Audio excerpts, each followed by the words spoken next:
These pumps are working overtime at the Hurt Arms in Ambergate. No stranger to flooding, the staff here know how to react when the wet weather arrives. But there's only so much they can do to stand in the way of Mother Nature. Inside, the pub cellar is submerged, the beer and bottled stock largely ruined. It's obviously really demoralising for ourselves and the entire team, to be honest. We're staying optimistic though. We've been through this before, we'll get through it again. Obviously this one's been a bit more severe than previous sort of minor floods. Most of the cellar unfortunately just got overcome. So the entire cellar's flooded.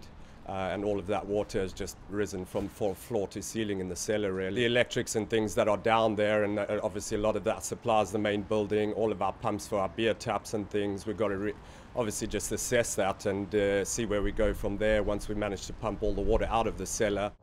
On Sunday, the River Derwent burst its banks, flooding the pub's garden, car park and the main road, leaving cars and lorries completely stranded. The wait for customers to be seated here again could be a long one, possibly weeks. The manager says flood defences further upstream would mean the world. Obviously it would prevent us from having to deal with this type of thing every time something like this did happen. It's been a bit of a freak of nature, to be honest, because this has not happened for years, and now it's happened in the space of 3 or 4 years continuously.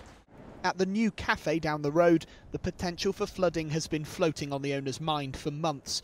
Just like in the kitchen, here preparation has been key.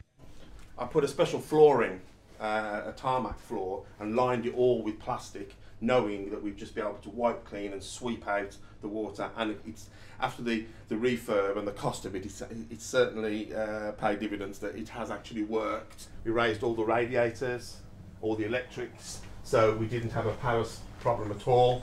Financial loss, probably anywhere in between 5,000 and 10,000.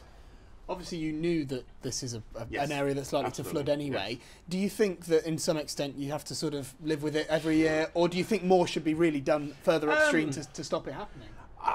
The elements, you're never going to stop water, whatever you do. I mean, we are looking now, me and my business partner, to maybe put a flood defence system in there.